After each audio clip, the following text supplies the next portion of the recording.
quiero pasar a otro tema, que es algo que tú también tratas en tu libro, de hecho le dedicas un capítulo completo, que es el tema de la discriminación, ¿ya? O de la legislación antidiscriminación, el paradigma de la antidiscriminación. Quiero que hablemos un poco sobre eso, sobre el principio de la igualdad, pero que antes de eso veamos, o sea, que hablemos de esto, pero inserto en un debate actual. ¿Ya? Actualmente se está discutiendo una reforma a la ley Zamudio en el Congreso, fue rechazada en general hace un par de meses, pero ahora está en comisión mixta, entonces quiero que primero veamos un video, que es una intervención de una diputada del Frente Amplio, y después comentemos un poco estas declaraciones. Enfrentar la discriminación es también replantearse la forma en que se distribuye y se usa el poder. La universalidad de los derechos humanos en relación con el principio de igualdad y no discriminación solo puede garantizarse en el marco de una igualdad sustantiva y no meramente formal. No se trata de un punto de partida, sino que de garantizar el punto de llegada y que arribemos en las mejores condiciones y que en el camino se remuevan los obstáculos que impiden el igual goce y ejercicio de derechos y libertades. Esto fue en la discusión en sala de la reforma a la ley Zamudio. Y yo creo que en 30 segundos la diputada Lorena Fríes del Frente Amplio dio varias claves. Mira, una de ellas, las voy a recordar, dice lo siguiente. Enfrentar la discriminación es replantearse la forma en que se distribuye y se usa el poder. Estas declaraciones de Lorena Fríes se pueden leer a la luz de lo que tú tratas en tu libro sobre antidiscriminación, son cosas distintas. ¿Qué te parecen? Quiero saberlo, si es que se relacionan con lo que tú tratas acá, que me cuentes también lo que tratas acá en el libro sobre la antidiscriminación y eso. ¿Me puedes repetir la frase? Por supuesto. Por favor. Enfrentar la discriminación es replantearse la forma en que se distribuye y se usa el poder. Claro, eso es con lo que no estoy diciendo que la diputada haya leído, ¿de acuerdo? Pero son influencias culturales. Eso es Foucault. Ya, Michel Foucault. Uno de los teóricos de la nueva izquierda. Para plantearlo en términos políticos, aunque él no era necesariamente un político, ¿de acuerdo? Pero eso es Foucault. Es decir, todo es poder, ¿de acuerdo? Todo es poder. Cualquier relación humana tiene que ser leída como dominación, como poder. Y por tanto, la sociedad, no quiero latear mucho con Foucault, pero un poquito, muy resumidamente, la sociedad son sociedades disciplinarias. ¿De acuerdo? Disciplinaria. ¿Por qué disciplinarias? Porque te disciplinan. Te disciplinan a través de muchos instrumentos. Te disciplino en la familia y te disciplino en la escuela. ¿Cómo te disciplino? Con los modelos culturales. Por ejemplo, loco o una persona normal, delincuente, un ciudadano honesto, hombre, mujer. ¿De acuerdo? Te voy disciplinando. Voy estableciendo modelos de lo que es y lo que no es. Lo que es y lo que no es. Entonces tenemos que salir de ese modelo, tenemos que subvertir este modelo. Toda identidad es fascista, decía Foucault. Toda identidad es fascista. Entonces yo tengo que liquidar la identidad. ¿Cómo liquido la identidad? Liquido colocando 1000 instrumentos que alteren lo que consideramos normal, para que ya no haya nada normal. ¿Cómo hago eso a nivel jurídico? Con la palabra no discriminación. Entonces tú me decías que hay hombres y mujeres. No, pues si no hay hombres y mujeres. Eso no es natural. Eso, te dicen ellos, eso es prediscursivo. No la Lorena Fríes, te estoy diciendo los teóricos. Eso es prediscursivo. ¿Qué significa prediscursivo? Está antes del discurso y toda realidad es cultural, toda realidad es discurso, palabra, lenguaje, símbolo.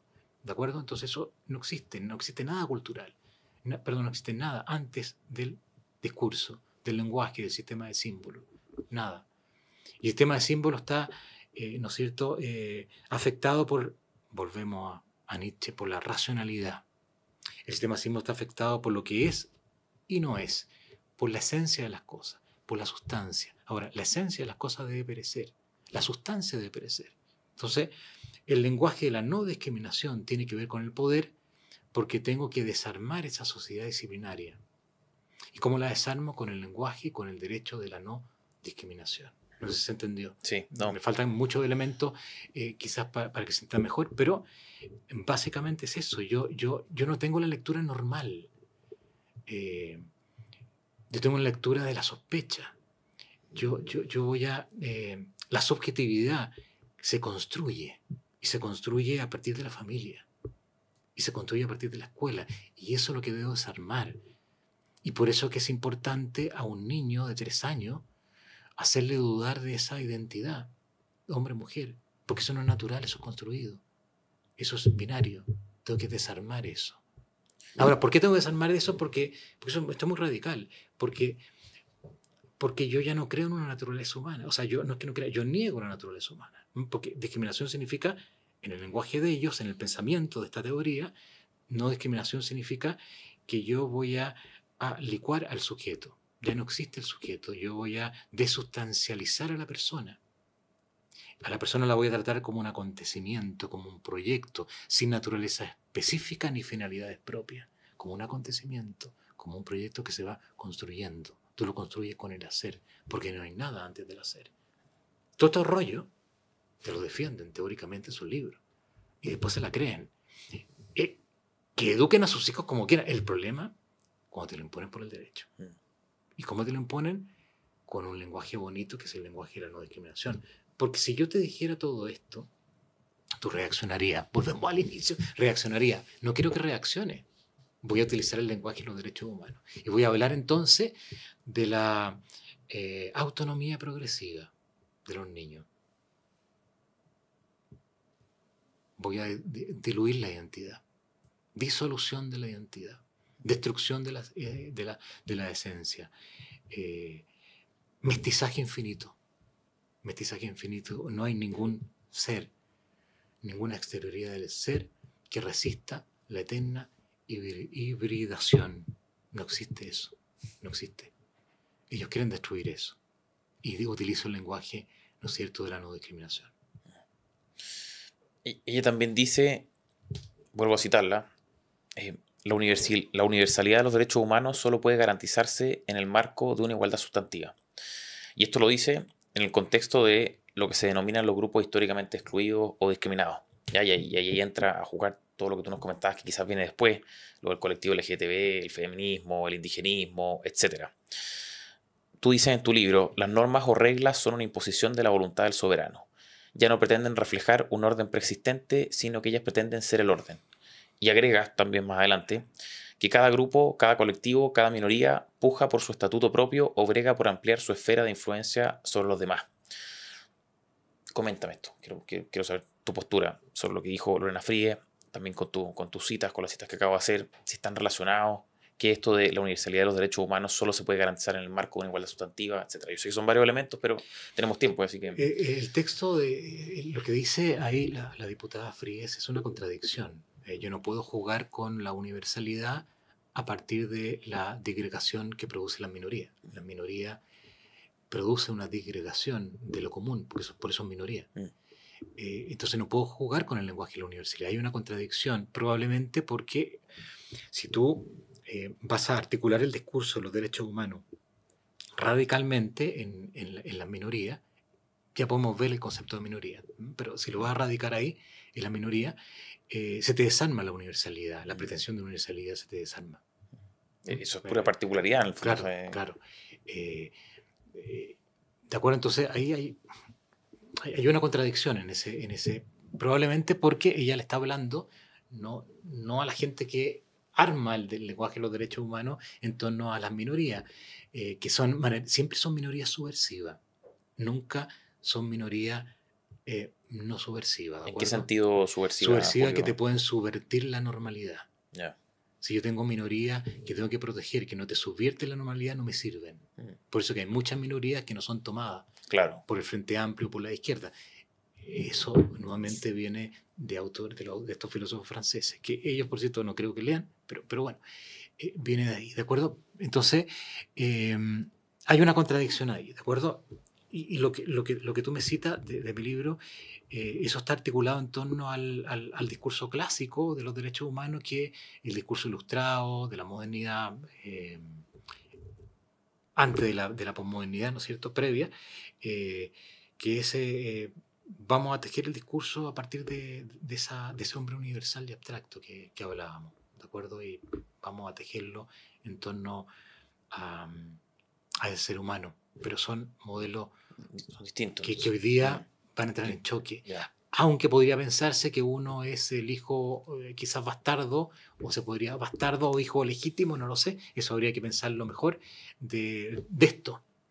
¿Y eso se podría pensar por algo fundado en qué? Porque podríamos pensar Fundado en también la cita en lo que tú me dices, ¿no? En lo que reprodujiste en mi libro, fundado en que si el arte del derecho es develar un orden, de alguna manera, y yo compongo ese orden con una realidad que tengo que mirar, es muy distinto a que el derecho sea lo que yo te impongo desde el poder. ¿De acuerdo? Entonces, te voy a poner un ejemplo muy actual. Si yo digo que la justicia de los contratos se cierra por el consentimiento de las partes, que fue el modelo napoleónico de los contratos, el modelo de nuestro Código Civil, digamos, reduciendo mucho el tema, un tema complejo, ¿de acuerdo? Pero hay justicia porque los dos acordamos, y tú tienes una sociedad de masa donde tú compras y vendes a partir de contratos masivos, contratos de adhesión, y entra el tema del consumidor. Tenemos que ver nuevamente que el derecho y el derecho a los contratos incluso tiene que ver un orden. Y ese orden, ¿dónde está? En la equivalencia de los derechos y obligaciones que crea el contrato. Y ahí entra el derecho al consumidor. El derecho al consumidor es una reivindicación de la justicia natural de los contratos que se había olvidado a partir de la época napoleónica.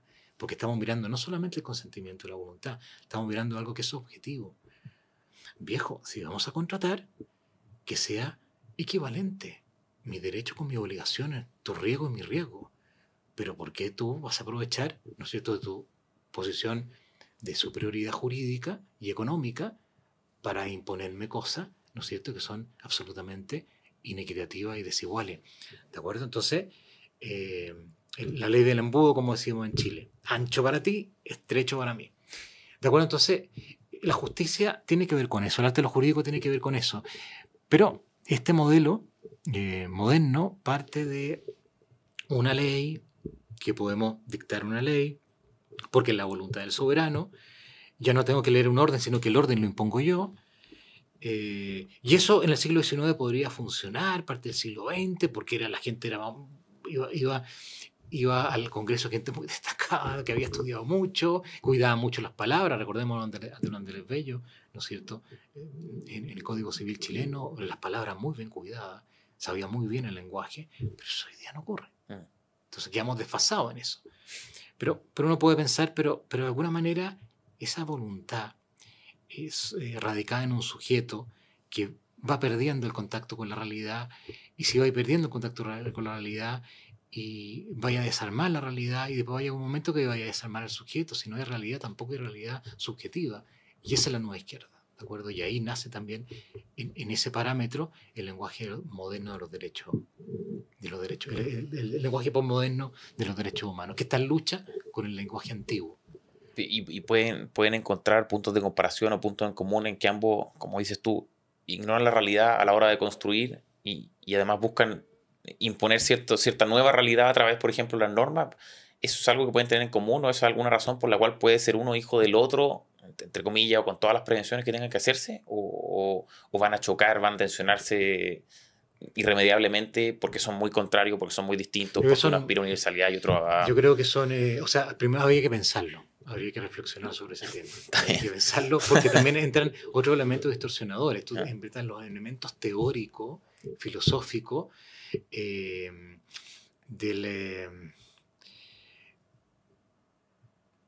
la filosofía estructuralista y después de la filosofía postestructuralista, que ellos se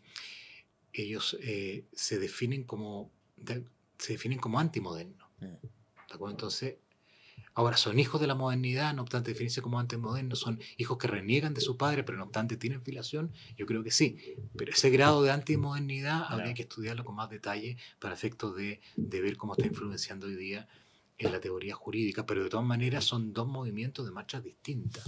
Es decir, tú todavía, de alguna manera, cuando tú planteas pretensiones de validez universal, que hay valores que tienen pretensiones de validez universal, teoría jurídica, constitucional, por ejemplo, autores como Habermas, eso necesariamente está en choque con este lenguaje que las minorías priman. Pero no cualquier minoría. Las minorías priman en cuanto estoy subvirtiendo la posibilidad de que existan valores universales, que yo no creo en valores universales. No creo en finalidades comunes, entonces yo te tengo que subvertir no solamente el discurso, sino que la base en torno a donde se crea esa universalidad. Porque niego la naturaleza humana, niego todo es discursivo. Todo es discursivo. Julio, voy a seguir mezclándote cosas. No. Y quiero rematar con lo último que dijo Lorena Fríes, que es que dice que en el camino se remuevan los obstáculos que impiden el igual goce y ejercicio de derechos y libertades. Y como te decía, quiero seguir mezclando cosas porque tú en tu libro dice otra cosa y puede ser que estén absolutamente desconectadas, pero quiero saberlo igual. Tú dices, cuando el socialismo marxista asuma la conducción de los estados, le será fácil establecer el poder totalitario. Los obstáculos más importantes han sido removidos, reconocerá Engels en un célebre pasaje. De nuevo, es una mezcla, pero ¿pueden estar relacionados esto de la remoción de obstáculos? ¿Tú lo dices en otro sentido? ¿A qué crees que apunta ella con esto de remover obstáculos? A ver, yo separaría lo que dice la diputada Lorena Fríes de lo que yo conozco, estudiado de la teoría filosófica, ¿no es cierto?, que influye todo esto, porque no necesariamente yo le puedo atribuir a ella las intenciones y que quisiera cuidarme de eso. Obvio. Pero hagamos un análisis deconstructivo que le gusta tanto de este texto, que al final es lo siguiente.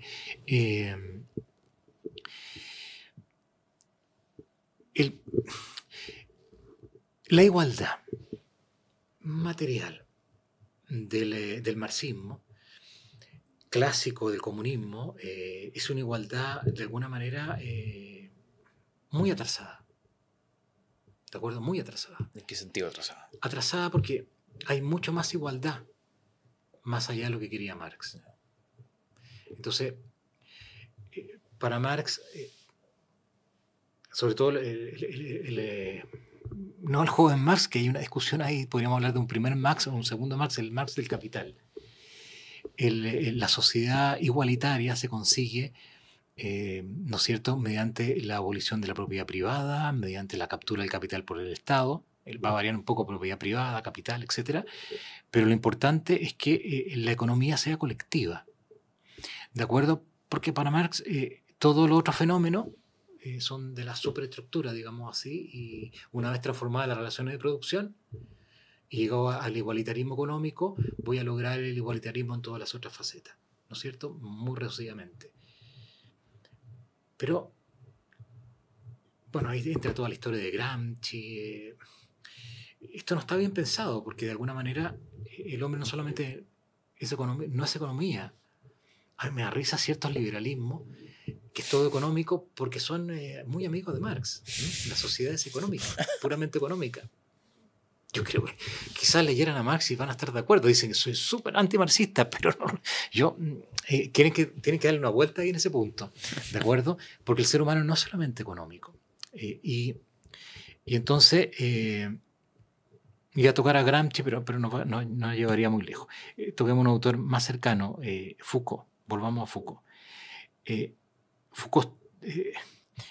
Foucault, si la memoria no me engaña, fue discípulo de Althusser. Althusser fue un teórico marxista francés que estuvo muy de moda en la década de los 60, 70. Y Althusser lo que hace es una lectura estructuralista de Marx. ¿De acuerdo? Estructuralista de Marx. Y Althusser influye en Foucault para que se vuelva marxista, y Foucault entra al Partido Comunista Francés durante 3 años. Y después se sale del Partido Comunista. Porque ya estaba atrasado el marxismo. El marxismo, esa igualdad del marxismo, es una igualdad que necesita ser más radicalizada que la igualdad en el alma humana, que la igualdad entre las especies, en la igualdad entre las naturalezas, es decir, sin naturaleza. Y eso es lo que va a teorizar la filosofía postestructuralista, entre otros autores, y que va a influir después en la izquierda norteamericana y en alguna izquierda europea, y por correlato, ¿no es cierto?, en lo que queda el postre, en la izquierda chilena, ¿de acuerdo? Es lo que queda el postre, porque tampoco tienen... Entonces, cuando ellos hablan de igualdad sustantiva, y hablan de la no discriminación, y hablan de la minoría, no están hablando de la igualdad universal. La igualdad universal es el último espacio de igualdad de la ilustración moderna o de la modernidad, que es el marxismo. ¿De acuerdo? Es igualdad universal. Están hablando de otro tipo de igualdad, más radical. ¿De acuerdo? Estamos hablando de que yo no creo que exista el ser, o sea, en todo ser hay una presencia del no ser. ¿De acuerdo? Derrida, en todo presente hay un ausente, hay una huella de lo ausente. ¿De acuerdo? En todo, en cualquier concepto que yo te diga, para no meternos en el tema del significado, toda esa filosofía que hay detrás, que lo entienden solamente ellos, pero no deja de ser interesante como explicitación de lo que ellos pretenden. En todo concepto está lo contrario. ¿De acuerdo? En todo concepto está lo contrario. Yo puedo rastrear lo contrario, puedo rastrear la diferencia, lo que está el no ser en el ser. Entonces, yo tengo que rastrear lo contrario. ¿Y por qué tengo que rastrear lo contrario? Porque yo te he discriminado con el lenguaje. ¿De acuerdo? En todo concepto yo te he discriminado lo que no digo en el decir del concepto, porque lo he vuelto ausente con el concepto. Por eso voy a discutir contra Sócrates, que fue el que teorizó acerca del concepto, de la esencia. Tengo que descategorizar, incluso en el lenguaje. De ahí nace, ¿de acuerdo? Entonces eso es discriminación. Todo es fluido, todo es caos, eso es discriminación. Entonces, cuando yo hablo de la igualdad sustantiva, ¿de qué estoy hablando cuando hablo de la igualdad sustantiva? Estoy hablando probablemente de esa igualdad que me permite destruir la esencia y la diferencia entre los seres, entre las especies, entre un ser humano y otro ser humano. Y de ahí nacen todos estos proyectos de ley. La ESI, todas estas cuestiones, los derechos antiespecistas, en fin, de ahí nace, estoy disolviendo, estamos en este proceso. Esa es la igualdad sustantiva. Disolver, ¿de acuerdo? Deconstruir la sustancia. Entonces, claro, Marx queda como un niño de pecho. Marx no pensó en esto. Algunos dicen que sí, los manuscritos de 1844, pero bueno, eso ya es otra discusión. Pero en la discusión dentro de la izquierda, Marx ya no te sirve. Estamos en otra onda. Estamos en una rebelión contra el ser, por decirlo en términos clásicos. Estamos en rebelión contra Dios. Y la obra de la creación, estamos en rebelión contra eso. Estamos en rebelión contra el orden, no creemos en eso. Lo negamos y te lo vamos a intentar destruir. No puedo en la realidad. Porque la realidad existe a través del lenguaje. A través de estrategia, la deconstrucción derridadiana, etc. A través de múltiples estrategias. Te voy a dar un solo ejemplo de cómo esto llega en la realidad. Una de las estrategias típicas es alterar la forma, alterar la esencia de las cosas, a través del lenguaje, la altero, y resignificar las cosas. Yo resignifico. Un ejemplo, la Plaza Dignidad. Todo el mundo habla de Plaza Dignidad. ¿Qué es lo que es la dignidad? La dignidad es, digamos, ontológicamente, el término dignidad nace para expresar la grandeza de algo, el esplendor de algo, la plenitud de un ser. Entonces digo, el ser humano es digno porque hay una plenitud ontológica que no tienen los otros seres. Tiene racionalidad, tiene un alma inmortal, etc. ¿De acuerdo? Tiene libertad. Eso es la dignidad. Pero yo digo, Plaza Dignidad, ¿a qué? A una plaza destruida. A una plaza que yo agarraba las flores y las destruía. A una plaza cochina, pintarrajeada, a una clase que yo quería derribar, ¿no es cierto?, la estatua de Baquedano. Eso es disolución de la forma y resignificación a nivel simbólico. Y a eso le llamaba la Plaza Dignidad. Es lo contrario a la dignidad. Lo que pasa es que te están diciendo que la palabra dignidad te está escondiendo, está discriminando un sentido. ¿De acuerdo? Este sentido que tú relatas, claro, sobre lo que era... que es el sentido inverso. Y yo ahora digo dignidad, lo que está destruido, lo que es feo. Y quería mantenerlo así. Quería mantenerlo así. ¿Te acuerdas que hubo un día en que pusieron flores ahí? La mitad y la sacaron al tiro. Había que destruir eso. Porque yo estoy deconstruyendo. Y no era solo la Digamos, plaza, perdón, simbólicamente, una metáfora, ¿de acuerdo? Es en un sentido metafórico. Estaba asociada también a ciertas reivindicaciones materiales, esto de la Plaza Dignidad. O sea, no eran cuestiones trascendentales, eran como hoy, mi derecho a la vivienda o el derecho de los pueblos indígenas a X cosa. ¿Eso también es parte de todo esto? ¿De la resignificación? Es que yo o el contenido que yo... Claro, es que eso pienso yo, eso se instrumentaliza, ¿no? Porque efectivamente habían reivindicaciones que uno puede decir, pero estas reivindicaciones no son legítimas, no vamos a estar... La promesa de la economía chilena era, vamos a hacer milagro alemán, 30 años, y después de 30 años no va a tener las mismas cargas que tenía la generación anterior que reconstruyó el país con mucho esfuerzo. Después de la Segunda Guerra Mundial se reconstruyó el país, 30 años viven mucho mejor, pero resulta que 30 años y cargamos la misma mochila.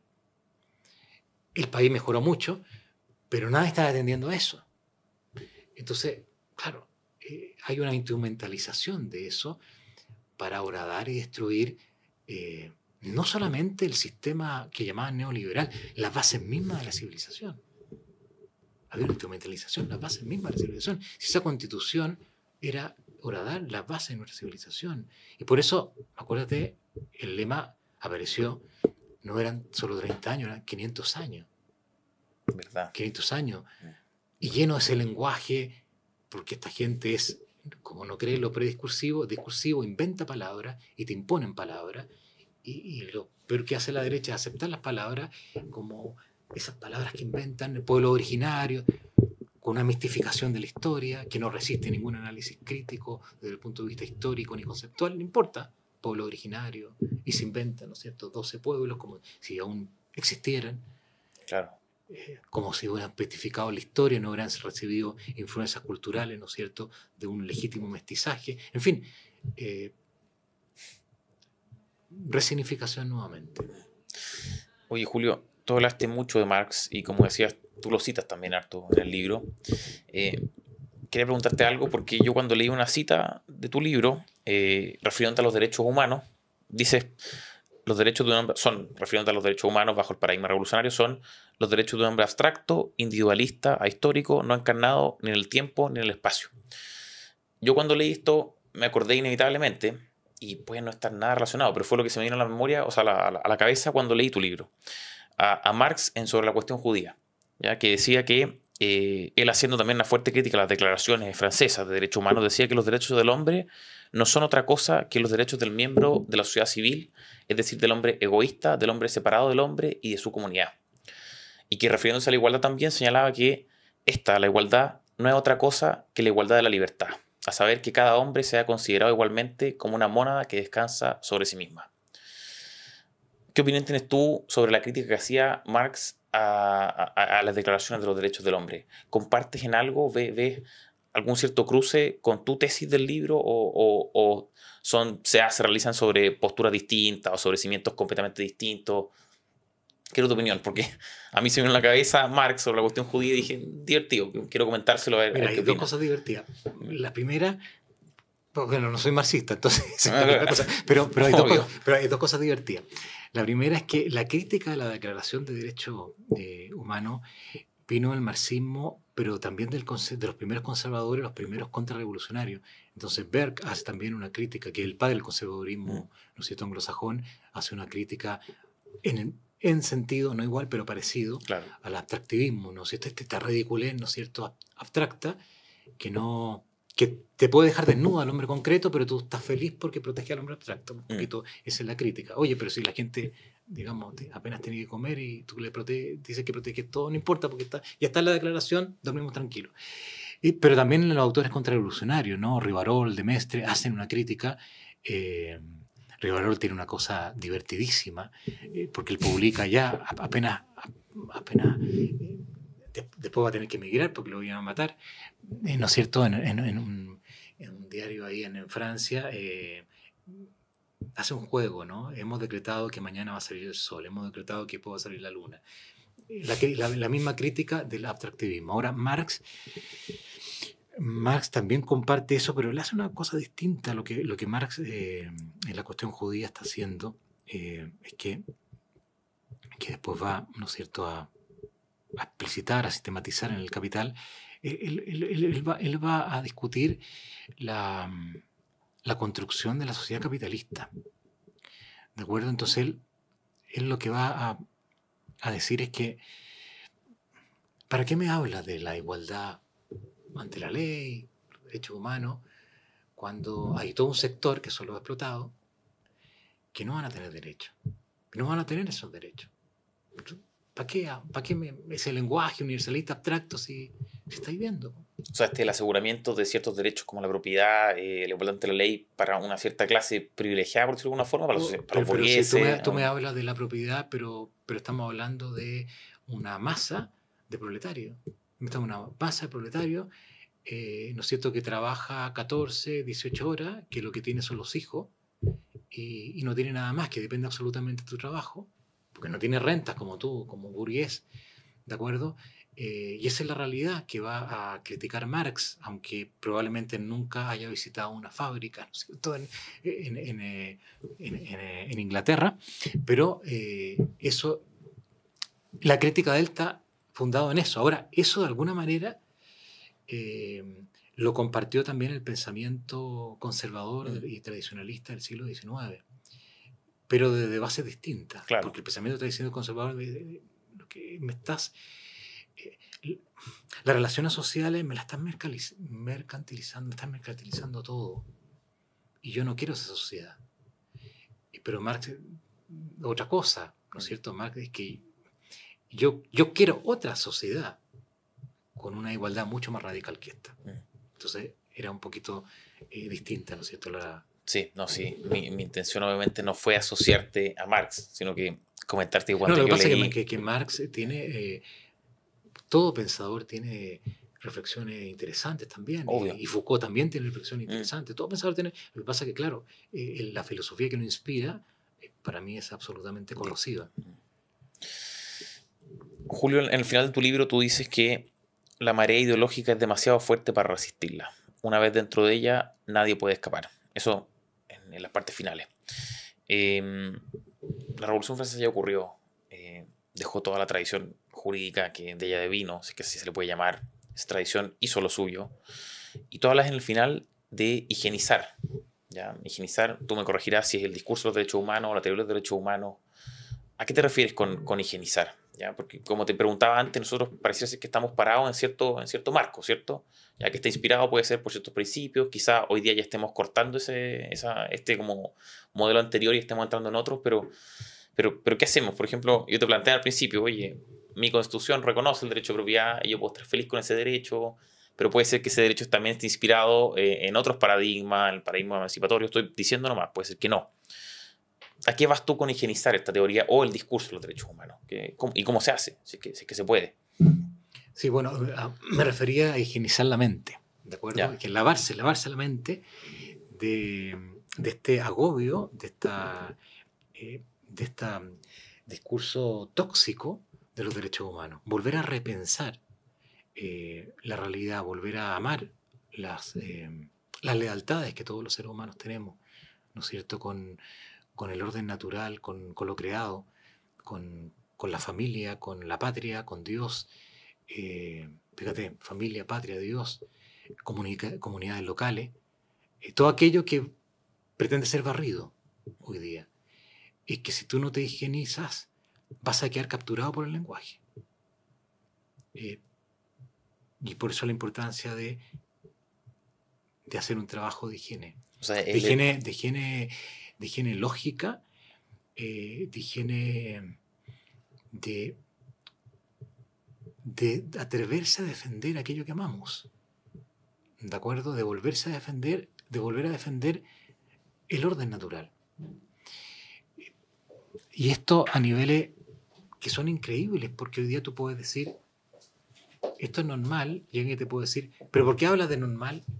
¿Por qué hablas de normal? Entonces tú dices, esta persona ya está siendo carcomida por el lenguaje. Entonces, el trabajo de higiene es un trabajo para uno y también para los otros. Intentar que no seamos influidos por ese lenguaje. Y eso para mí es de capital importancia para el futuro.